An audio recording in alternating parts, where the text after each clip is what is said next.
오늘은 렉처 5 ARM 인스트럭션 셋에 대해서 다뤄보겠습니다.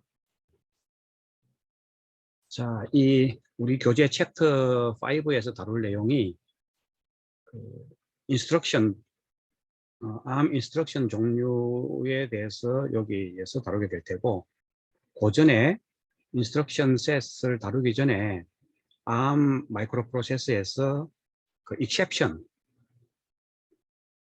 핸들링이 어떻게 되는지 그런 것들에 대해서 다루도록 하겠습니다. 자,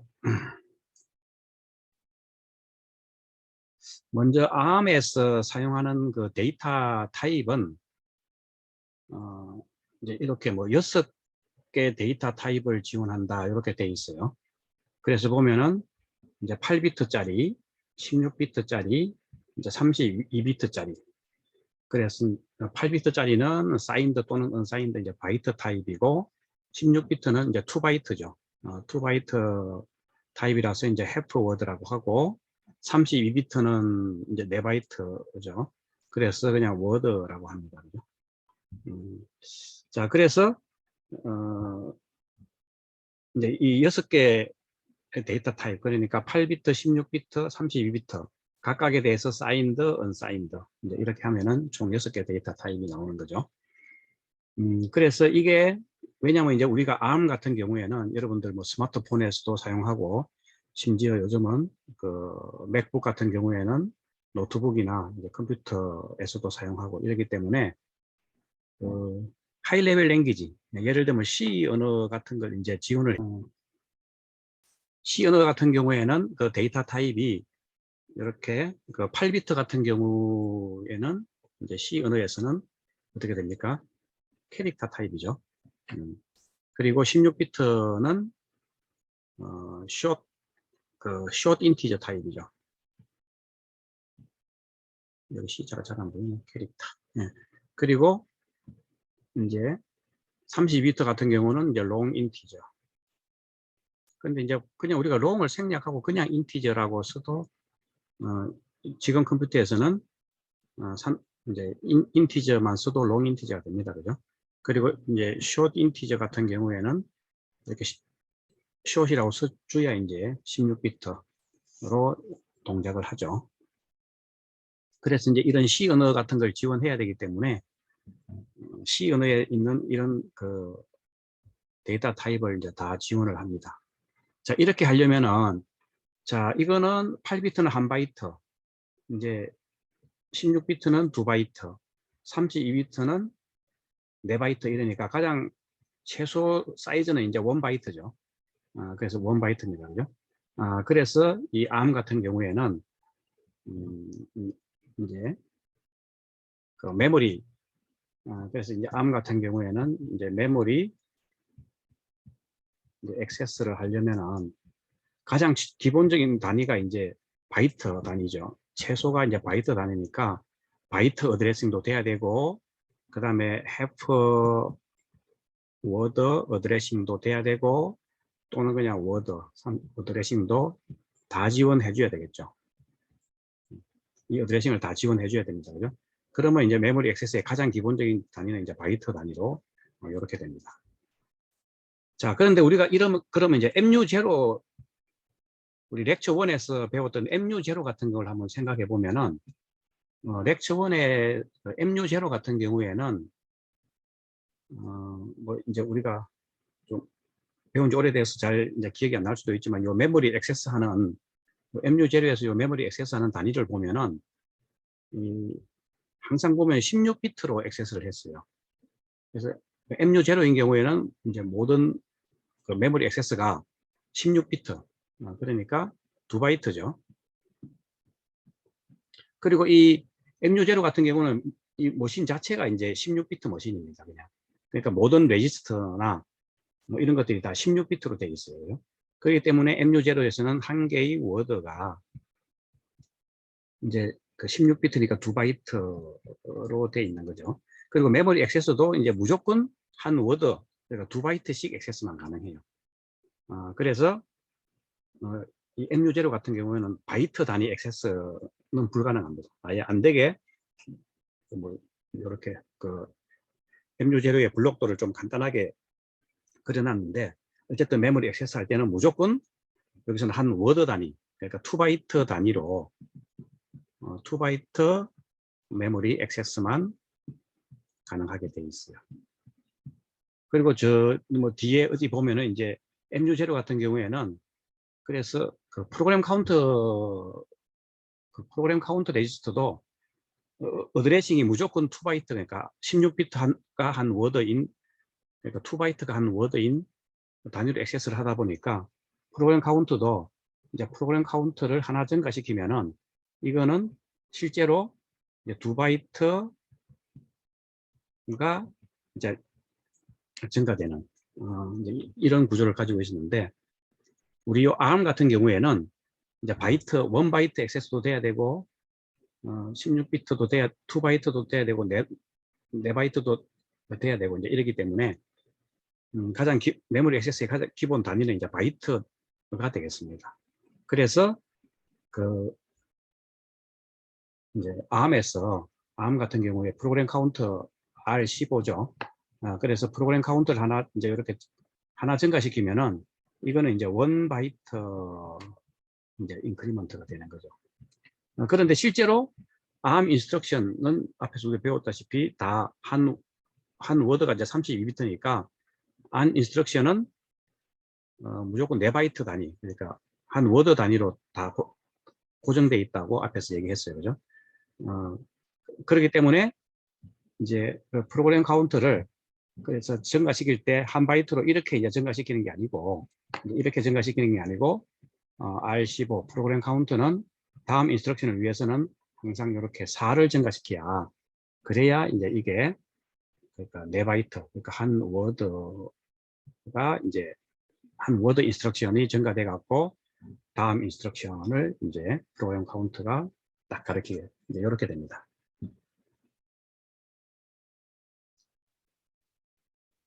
자, 그래서 이제 ARM 아키텍처에서는 이 메모리 구조가 이제 이렇게 메모리를 이제 액세스하는 그 구조가 이제 바이트로도 할 수 있고 해프워드로 할 수도 있고 이제 워드로도 할 수 있죠.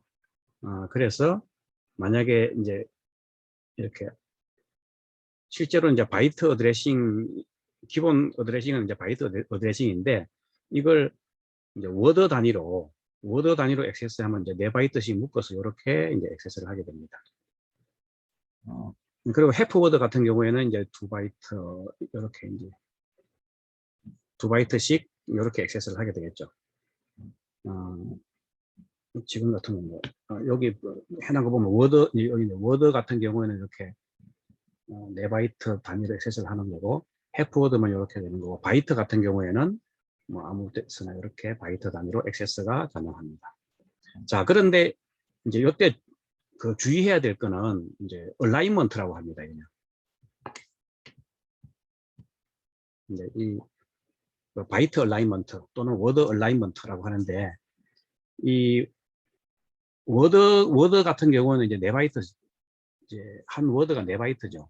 그러면 이제 메모리가 지금 이런 그림처럼 이제 이렇게 돼 있으면은 그 메모리를 액세스할 때 항상 워드 같은 경우에는 메모리 어드레스의 4의 배수 단위로 액세스를 해야 돼요.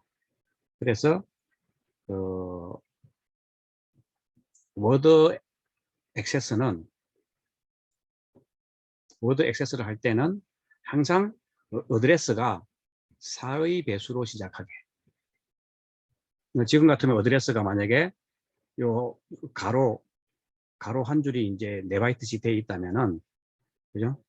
0번지부터 0, 1, 2, 3, 4, 5, 6, 7 이제 이렇게 메모리 어드레스 번호가 여기 있는 숫자처럼 이렇게 되어 있다면은, 그 워드 같은 경우는 항상 4의 배수인 이렇게 액세스를 하든가 아니면 뭐 이렇게 액세스를 하든가 이제 이렇게 해야 된다는 거죠.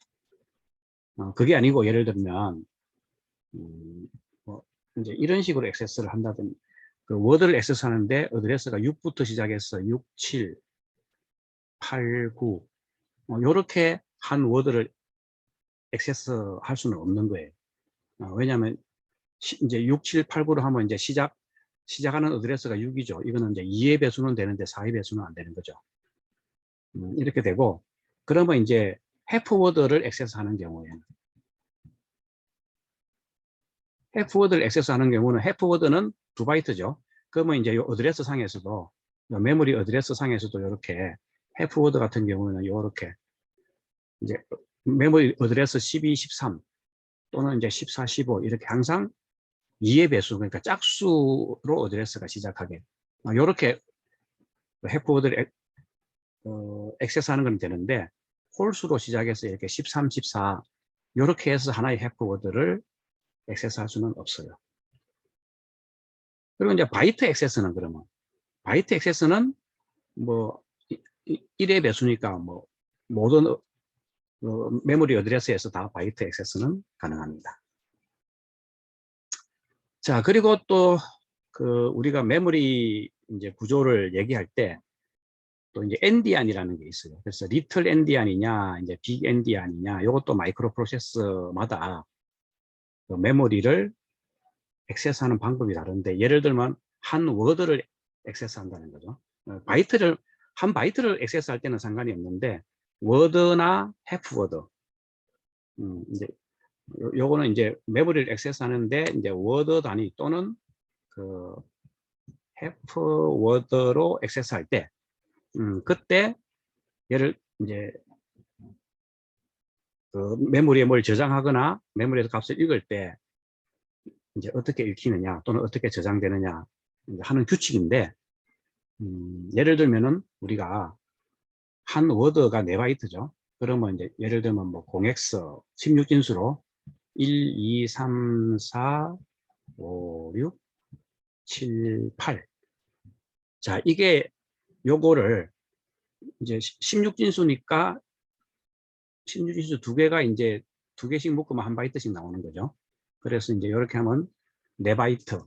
그러니까 한 워드에 그 16진수로 예를 들어 이제 이런 값이 있다고 한번 해봅시다. 그냥. 자, 그러면 그거를 실제로 메모리에 저장하면은 이제 이렇게 됩니다. 그냥 0이 아니고 좀 지우고 여기 이제 첫 번째 바이트에는 1, 2, 두 번째 바이트에는 3, 4, 세 번째 바이트는 5, 6, 7, 8 이렇게 저장이 돼요.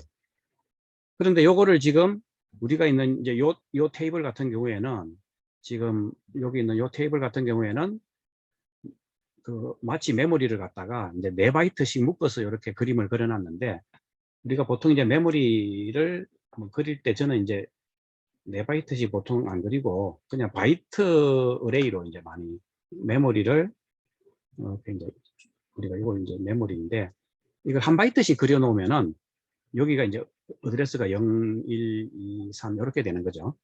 그러면 어드레스 0, 1, 2, 3 이제 이렇게 해서 쭉 올라가 갖고 지금 여기는 이제 23까지 올라갔으니까 이걸 한번 그려 봅시다. 그냥 그러면은 여기가 이제 20, 21, 22, 23 그러면 여기가 이렇게 1, 2, 3, 4, 5, 6, 7, 8이니까 이제 1, 2, 3, 4, 5, 6, 7, 8 이렇게 되는 거죠. 그러면 이제 한 워드가 4바이트를 메모리에서 이렇게 차지하게 되는데, 요걸 우리가 이제 최상위 비트죠, 요걸. 요 최상위 비트를 우리가 이제 MSB라고 해요. 여기 보면은, 최상위 비트를, most significant, 비트가 아니고 바이트죠. 그걸 우리가 이제 MSB라고 얘기합니다. 그래서 most significant byte. 그러면 이쪽은 하위 바이트죠. 그런 경우는 이제 LSB예요. 자, 그러면은 한 개의 워드를 가지고 메모리에 이렇게 이제 표시를 해 놓으면은, 자, 요 최상위 비트가 어드레스도 제일 높은 곳에 위치하죠. 그리고 최하위 비트가 어드레스가 제일 낮은 곳에 위치하죠. 이제 그래서 요걸 요렇게 이제 그냥 바이트 어레이로 표시해 놓으면 이제 이렇게 되는데, 이렇게 한 워드를 요 최상위 바이트가 메모리의 하이 어드레스, 높은 어드레스에 그러니까 위치하게 되고, 최하위 바이트가 메모리의 낮은 어드레스에 위치하는 이런 그 메모리 인코딩 방식을 우리가 또는 바이트 오더링, 이걸 이제 인코딩이라고 하지 않고 보통 이제 이런 경우를 이제 바이트 오더링이라고 합니다.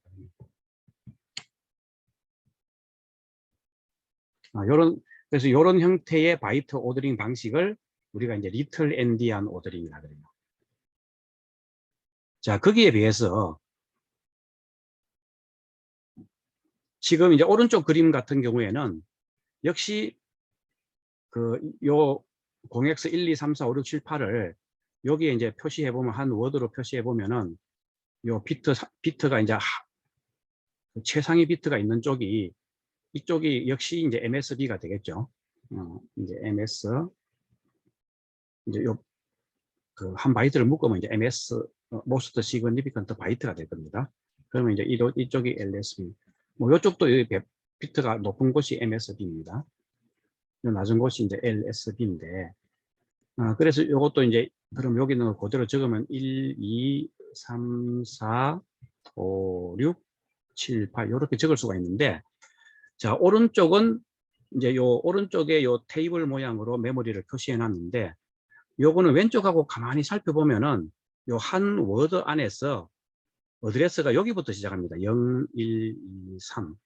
그러니까 한 워드 안에서 어드레스가 지금 왼쪽에는 0, 1, 2, 3. 그러니까 어드레스가 오른쪽에서 왼쪽으로 증가하는 거고, 요거는 한 워드 안에서 어드레스가 오른쪽에서 왼쪽으로 증가하는 구조죠. 사실은 이렇게 하면 저는 이제 이런 표현 방식은 별로 안 좋아하는데, 제가 좋아하는 방식은 이제 이렇게 메모리를 이제 바이트 어레이로 표기하는 걸 저는 좋아합니다. 이렇게. 그래서 이제 메모리를 왼쪽에 그린 것처럼 바이트 어레이로 한번 그려보면은, 마찬가지로 어드레스가 0, 1, 2, 3 해갖고 점점점점 뭐 올라가서 여기 20, 이제 21, 22, 23이 되겠죠. 자, 그러면은 여기 이제 20번지부터 23번지까지를 1, 2, 3, 4, 5, 6, 7, 8을 여기 메모리에 이제 한번 표시해 보면은 1, 2, 3, 4, 5, 6, 7, 8 이렇게 표시가 되죠. 그러면은 요쪽이 이제 MSB입니다. 그죠? 요쪽이 이제 LSB예요. 그죠? 그러니까 왼쪽은 MSB가 이쪽이었죠. 그리고 LSB가 이쪽이었습니다. 그죠? 그래서 이제 완전히 이제 뒤집힌 형태죠. 그러니까 오른쪽하고 왼쪽에 바이트 순서가 완전히 리버스 하게 돼 있어요. 그래서 이런 경우에는 MSB가 어드레스의 하위, 제일 어드레스 낮은 주소에 위치하게 되고, LSB가 어드레스의 제일 높은 주소에 위치하게 되죠. 이런 방식의 오더링, 이런 경우를 이제 우리가 빅 엔디안 오더링이라 그래요. 그래서 보면은 마이크로 프로세서마다 이 리틀 엔디안, 빅 엔디안 채택하는 게 다른데, 이제 이렇게 리틀 엔디안을 채택하는 대표적인 마이크로 프로세서가 그 인텔 우리 뭐 인텔이나 인텔의 그 86, X86 그죠? 우리가 많이 쓰는 컴퓨터, 지금은 뭐 저거죠. 이제 X86인데 지금은 그 인텔 i7, i3, 뭐 i5 이런 식으로 표시가 되죠. 지금 우리가 많이 쓰는 인텔 또는 그 AMD, 인텔이나 이제 AMD는 사실 인텔하고 그 마이크로 프로세서 그 아키텍처 구조가 똑같습니다. 그냥 그러니까 인텔이나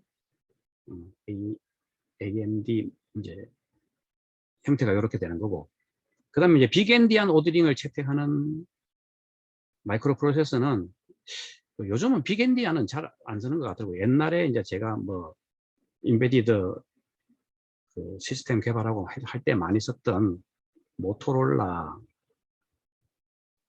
마이크로 프로세서 68,000 뭐 이런 거 예전에 제가 한 30년도 더 됐나 뭐 그때 많이 사용했던 16비트 마이크로 프로세서가 있습니다. 이런 경우는 이제 빅 엔디안 오더링을 했어요.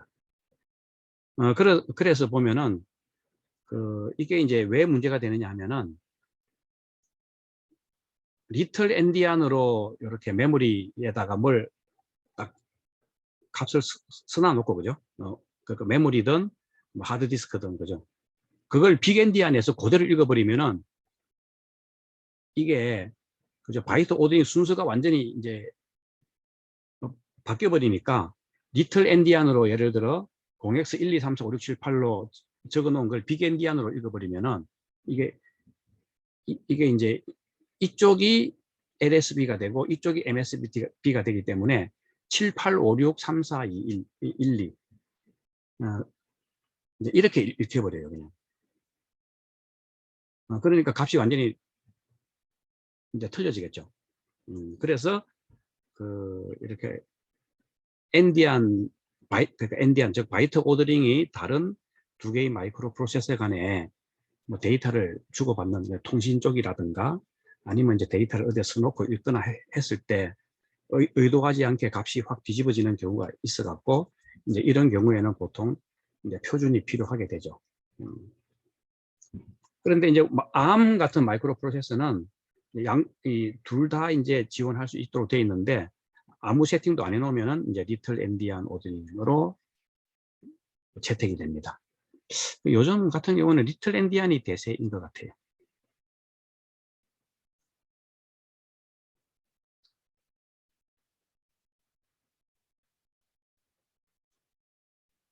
자, 그러면 이번에는 이제 이 ARM의 그 프로그램 모드, ARM의 그 프로그램 모드에 대해서 한번 살펴보도록 하겠습니다.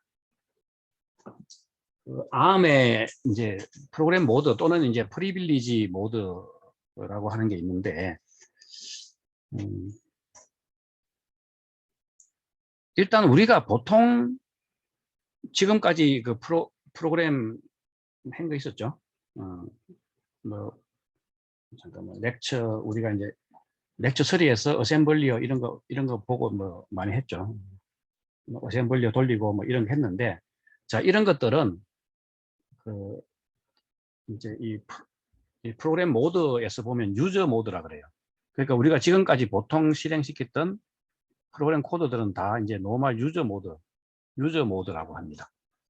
자 그런데 유저 모드 외에 이제 프리빌리지드 모드라고 해서 또는 이제 시스템 모드라고 해요. 또는 뭐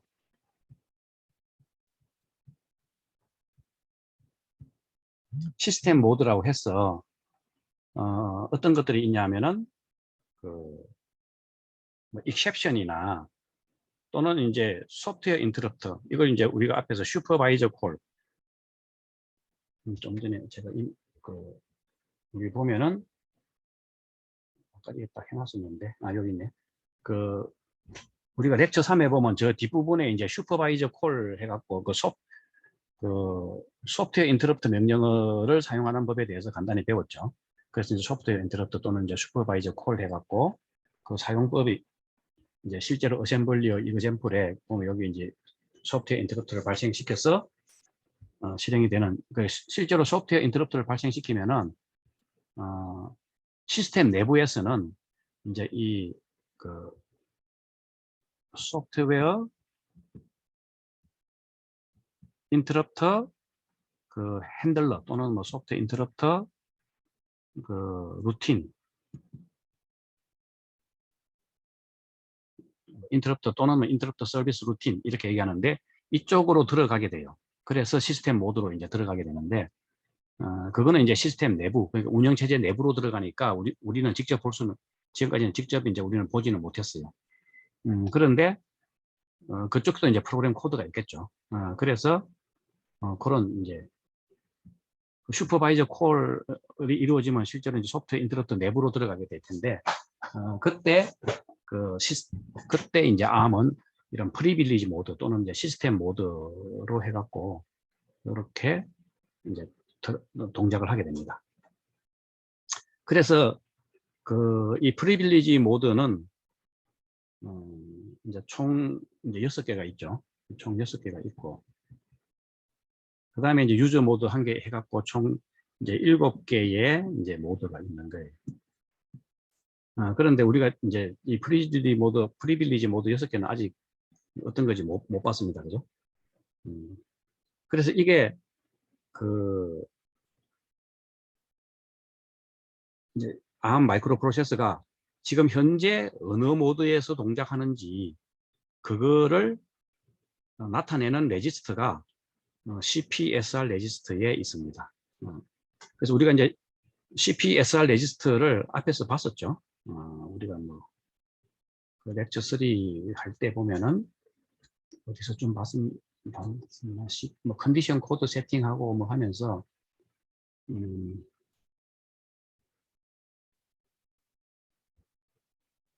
그냥 렉처 2에서 봤었죠.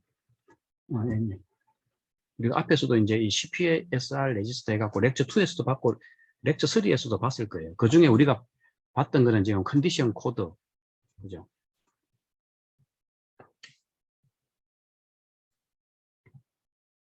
요 컨디션 코드 해갖고 요 4비트만 반 거죠.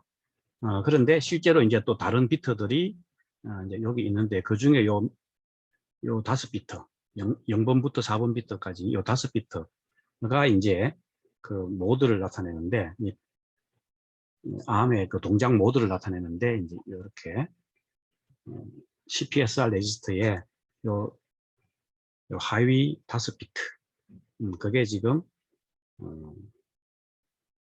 그러니까 현재 오퍼레이팅 모드가 뭔지를 이제 표시를 해주고 있어요. 그래서 보면은 이제 지금까지 우리가 계속 사용했던 거는 유저 모드고, 그 외에 이제 시스템 모드에서는 FIQ, IRQ, 그 다음에 슈퍼바이저 콜, 오버트, 언디파인드, 그리고 시스템, 이렇게 6개. 그래서 각각은 이제 무슨 뜻인지는 이렇게 보면은 IRQ가 이제 인터럽트 리퀘스트를 나타내고, 그러니까 인터럽트 처리하는 할 때 일반적인 인터럽트 처리할 때 사용되는 모드고, FIQ는 패스트 인터럽트라고 좀 더 긴급한 인터럽트 처리를 할 때 사용하는 거고, 이제 SVC 슈퍼바이저 콜은 이제 소프트웨어 인터럽트 처리하는 거고, 그리고 이제 오버트나 undefined 이런 거는 이제 어떤 exception, 그야말로 이제 어떤 에러 상황, 시스템 에러 이제 이런 거에 관련된 거고, 그 다음에 요 밑에 이제 시스템이라고 되어 있는 거는 그 오퍼레이팅 시스템 그 OS 커널이 생성한 태스크라고, 우리가 이제 태스크라는 거는 그래서 이제 운영체제 시간에 2학기 때 운영체제 시간에 자세히 배울 텐데, 뭐 태스크는 그 실행 중인 프로그램이에요. 그래서 뭐 다른 말로는 이제 프로세스라고 하기도 하고, 그러니까 OS 커널이 동작 만든 프로세스를 이제 또는 태스크, 이거를 말하는데, 그래서 또는 이제 커널 스레드라고 해요, 그냥. 그래서 OS 커널이 생성한 스레드, 이제 커널 스레드라고 하기도 하는데, 그런 것들을 동작할 때는 이 시스템 모드에서 동작을 합니다. 자, 그래서 이렇게 이제 동작 모드가 이렇게 다른데, 실제로 우리가 요 렉처 2에서도 요 그림을 봤죠. 그 ARM의 레지스터 구조가 어떻게 생겼느냐. 그래서 우리가 보면 이제 레지스터가 R0부터 R15까지 16개의 레지스터가 있고, 이제 CPSR 레지스터가 있다고 했어요. 그죠? 그거는 이제 우리가 앞에 렉처 3에서까지 사용했던 유저 모드에서 그 동작하는 그런 레지스터고, 실제로 이제 시스템 모드에서 동작하는 레지스터가 우리 지금까지는 사용을 안 해봤어요. 그죠? 이제 그게 이번 렉처에서, 이번 챕터에서 이제 이쪽을 주로 볼 텐데, 시스템 모드로 가게 되면은 접근할 수 있는 레지스터가 이렇게 그 회색으로 쉐이딩 되어 있는 이런 레지스터들이 있습니다. 그래서 이제 이것들을 하나하나 살펴보려고 해요. 자, 그래서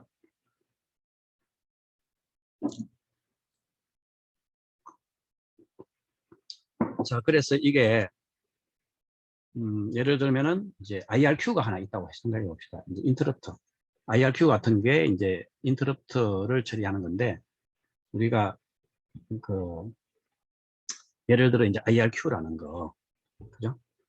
IRQ에 관련된 모두 이 시스템이 이제 그 프로그램이 막 동작을 하다가 IRQ 모드로 들어가게 되면은 요 사용할 수 있는 레지스터가 이렇게 13번하고 14번 레지스터는 이쪽에 있는 유저 모드에 있는 요 레지스터를 쓰는 게 아니고, 이제 13번하고 14번 레지스터는 IRQ 모드는 IRQ 모드에 맞는 레지스터가 따로 있어요.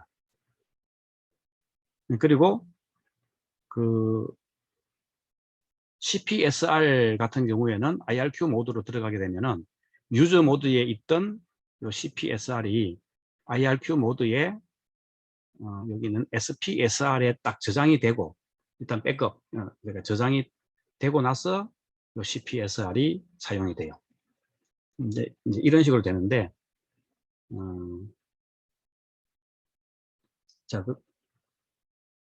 이제 그게 왜 그래 동작하는지가 이제 사실은 요게 지금 이번 우리가 이제 요 exception 핸들링에 관해서 5.2절에서 배워야 될 이제 핵심인데, 일단은 간략하게 제가 IRQ 동작에 대해서 좀 이렇게 손으로 좀 예를 좀 작성을 했어요. 그냥 좀 이해를 미리 좀 쉽게 하고자. 자, 그래서 보통 이제 우리가 IRQ라고 하는 거는 이제 인터럽트 리퀘스트라고 했죠. 예를 들면 지금 여러 가지 모드가 있는데 제가 일단 IRQ만 설명을 할게요. 그러면 이제 IR2는 이제 IRQ라는 게 그 인터럽트 리퀘스트의 약자입니다. 그러면 이제 인터럽트 리퀘스트가 이제 어떤 게 있냐 하면은, 우리가 막 프로그램 실행하다가 키보드에서 뭘 탁탁탁 치면은 그걸 받아들여야 되죠. 그래서 이제 키보드라든가, 키보드에서 우리가 뭘 이제 인풋을 넣게 되면은 프로그램이 막 지금 예를 들면 지금 같으면 파워포인트 프로그램이 막 실행되고 있죠.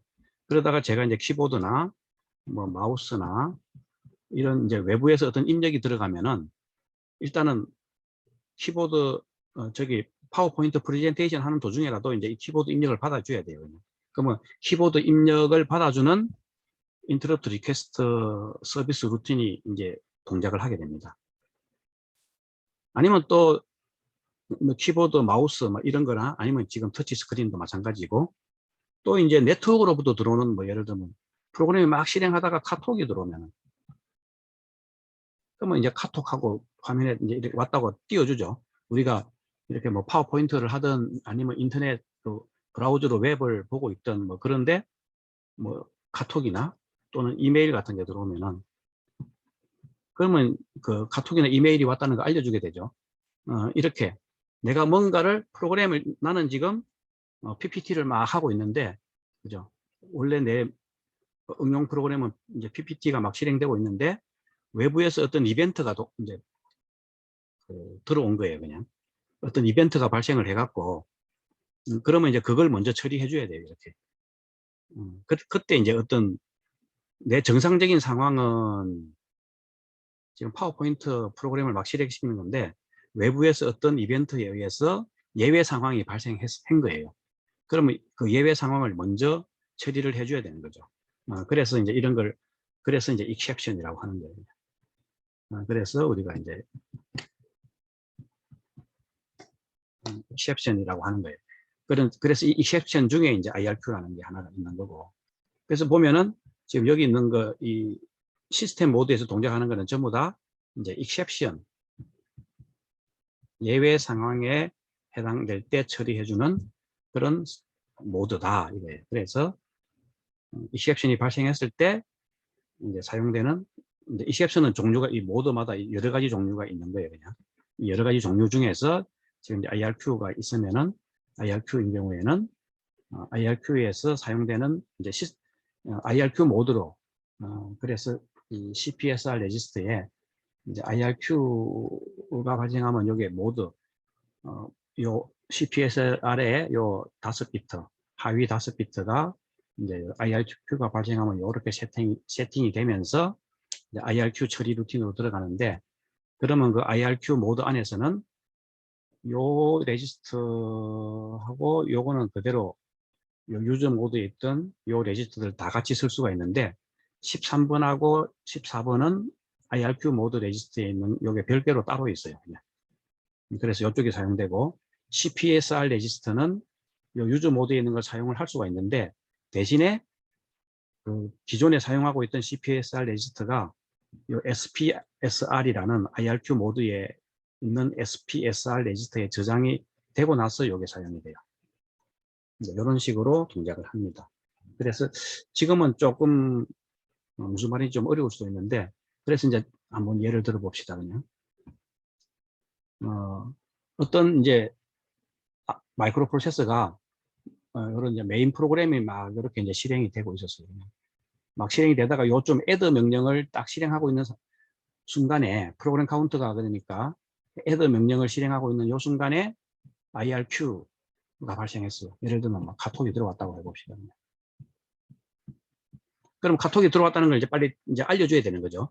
그러면 요 인터럽트 리퀘스트를 처리하는 인터럽트 핸들러라는 프로그램이 으로 이제 그 프로그램 카운트가 자동적으로 인터럽트 핸들러 쪽으로 이제 가게 돼요. 그냥. 자동적으로 가갖고 인터럽트 핸들러 루틴이, 그러니까 요 IRQ 핸들러 루틴이 이제 실행이 됩니다. 그러면 뭐 어셈블리어로 나타내면 막 이런 명령어가 있겠죠. 이 중에 이제 제가 이제 점점점점 해놨는데, 여기에서 이제 카톡이 들어왔으니까 카톡 메시지를 화면에 보여주는 뭐 이런 걸 처리하겠죠.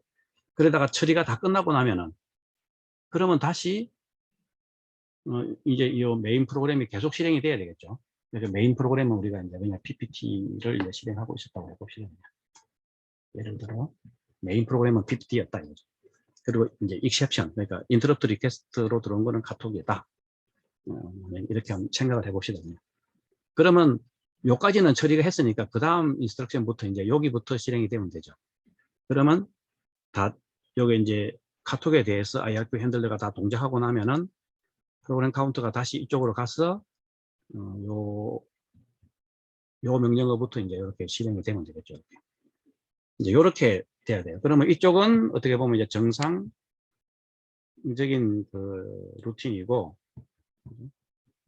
이쪽은 이제 예외죠. 그러니까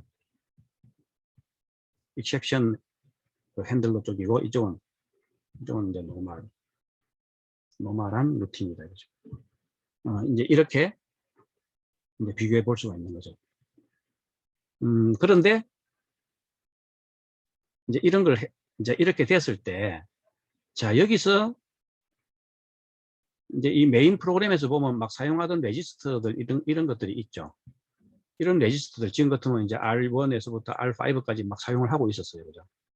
그러다가 IRQ 핸들러 쪽으로 들어가면 이쪽에도 뭐 R1, R2 막 이런 레지스터를 사용하겠죠. 그러고 나서 다 끝나고 이쪽으로 돌아오면은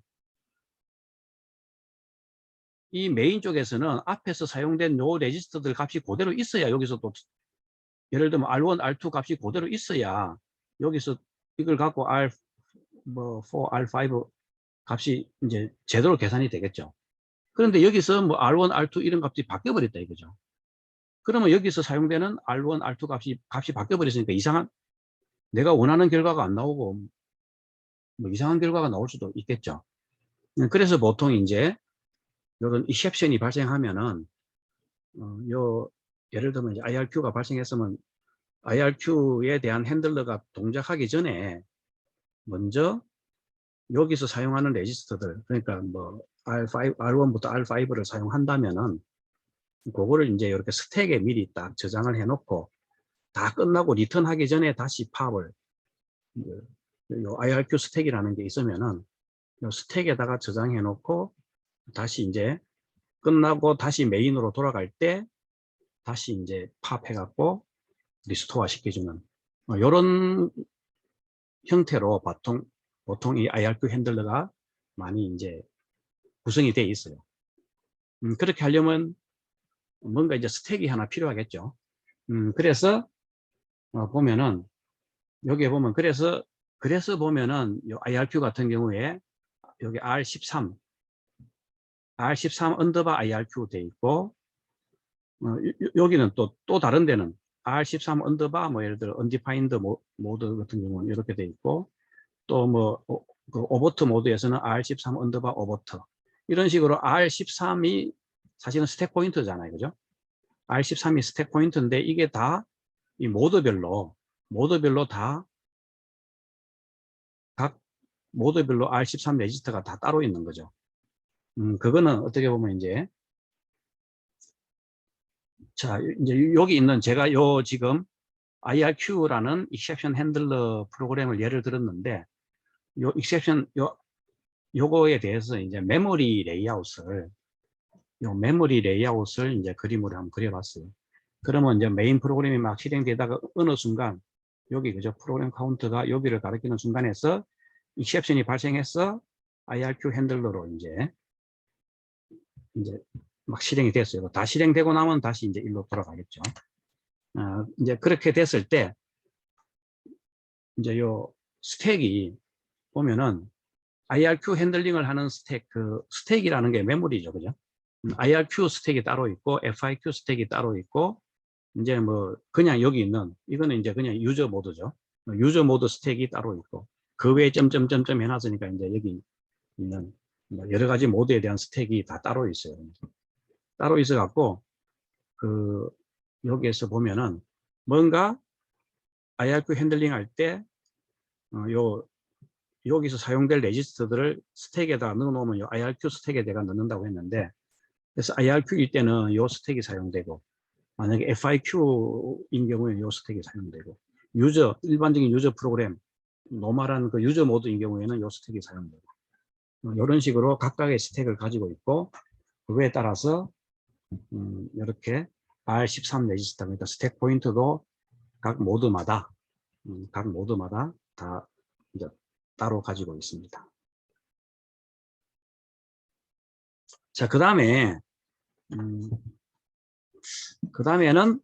그 이제 R14번 레지스터도 다 따로 있죠. 이 R14 레지스터는 우리가 이제 링크 레지스터라고 한다 그랬죠. 그래서 이 R14번 레지스터도 이제 다 따로 갖고 있는데 그 이제 예를 들어 지금 add 명령을 실행하다가 그러니까 프로그램 카운트가 이제 여기였으면 거죠. add 명령을 실행하다가 이제 IRQ가 탁 발생해 갖고 요 IRQ 핸들러로 이제 갔어요. 그러면 나중에 돌아올 때는 일로 돌아와야 되는데 그거를 그죠? 이쪽으로 다 끝나고 나면 이쪽 여기로 돌아와야 된다는 거를 어떻게 합니까? 그냥 요 어드레스 그죠? 요 어드레스를 여기 이제 PC 더하기 4가 되겠죠. 현재 PC에다가 PC 더하기 4. 요 어드레스를 어딘가 저장을 해놔야 되겠죠. 그런데 우리가 이제 요 비슷한 루틴을 봤던 게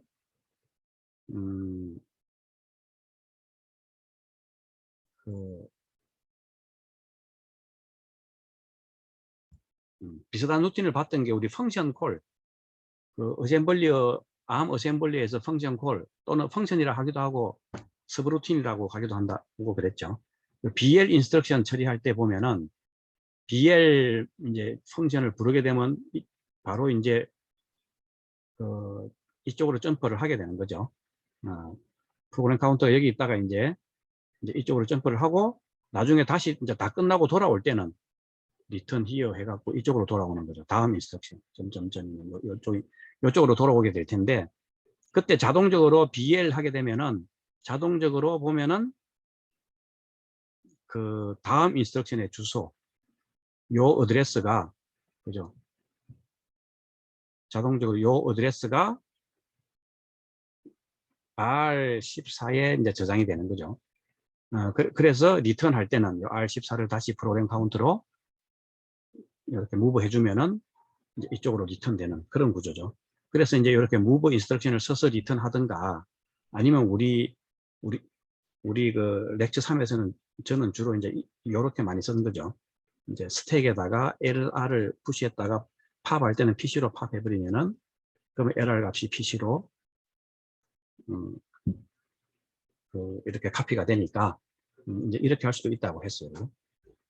어쨌든 이제 이런 식으로 해갖고 BL 인스트럭션 같은 경우에 또 보면은 리턴 할 때도 이제 이런 식으로 했는데 요거는 이제 그래서 BL 인스트럭션 같은 경우에는 이렇게 할 수 있었던 게 우리가 그 렉처 4에서 보면은 그 파이프라이닝 설명할 때 그 BL 서버라는 이런 인스트럭션을 만나면은 그 파이프라이닝의 그 3단계 파이프라이닝이 있었죠. 패치, 디코더, 이제 엑스큐션. 그 중에 이 엑스큐션 단계를 보면은 이제 BL 같은 경우는 세 사이클로, 세 개의 사이클로 동작하는데 원래 이제 R15는 그러니까 PC 더하기 8 값을 가지고 있다 그랬죠. 요 놈이 이제 여기 링크 레지스터에 카피됐다가 그 이제 요 놈을 그냥 링크 레지스터에 카피해 놓으면은 이제 실제로는 지금 실행 중인 인스트럭션 다음 인스트럭션이 아니고 다음 이제 요 놈이 R15라 그랬죠. 그래서 요 인스트럭션에 대한 주소가 링크 레지스터에다가 카피가 돼 있기 때문에 이걸 바로 리턴해 버리면 잘못하면 이쪽으로 리턴해 버리면 요 한 인스트럭션은 그냥 까먹어 버리는 거죠. 그래서 그걸 방지하기 위해서 요 BL 인스트럭션 같은 경우는 세 번째 사이클에서 요 PC 더하기 4로 그러니까 R14 값을 PC 더하기 8이 여기 카피된 거를 PC 더하기 4로 이제 보정을 이렇게 스몰 코렉션을 해주는 게 있었죠.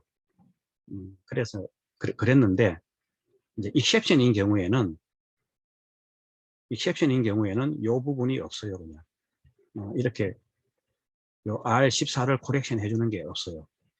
그래서 익셉션이 발생하면은 자동적으로 요 지금 R15 값이 R14 값에 자동적으로 세이브가 되는데 이제 IRQ 모드에 있는 R14 그러니까 요 지금 IRQ 모드에 보면 요 R14가 있죠. 그러니까 각 모드마다 R14 그러니까 링크 레지스터 값이 다 있는 거죠.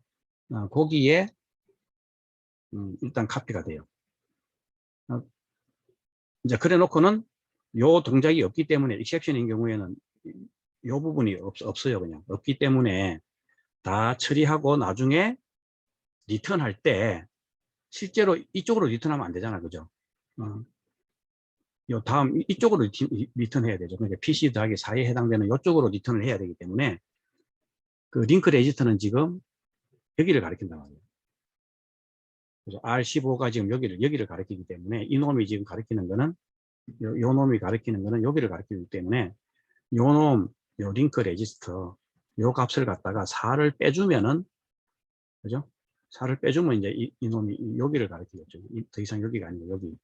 그래 놓고 move pc, lr 하게 되면은 이게 이제 이쪽으로 요 pc 더하기 4로 리턴 하게 돼 갖고 여기부터 이제 쭉 실행이 되겠죠. 이렇게. 그래서 이제 요 과정이 exception handling 경우에 이제 들어가게 됩니다. 자, 그래서 여기서 말하는 링크 레지스터는 이제 이게 지금 IRQ 모드이기 때문에 요 링크 레지스터를 나타내요. 그러니까 R14 IRQ. 여기 링크 레지스터. 여기서 사용하는 링크 레지스터는 다 그러니까 요 R10 링크 레지스터 언더바 IRQ에 해당되는 겁니다. 전부 다. 요거 세 개다.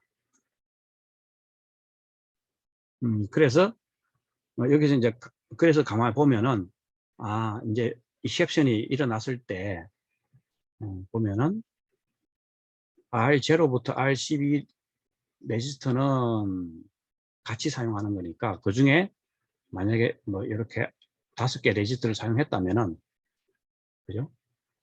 이쪽 모드에서도 이제 그걸 사용했다면은 유저 모드에 있는 값이 막 바뀌어버리면 안 되니까 스택에다가 이렇게 푸시를 그래서 스택에다가 뭔가 여기서 사용하는 레지스터를 스택에 푸시했다가 나중에 끝날 때 팝을 해줘야 되고 그리고 이제 여기서 사용하는 링크 레지스터는 이쪽은 자동적으로 이쪽 R14가 아니고 이쪽 R14가 아니고 이쪽 R14를 나타냅니다. 그냥.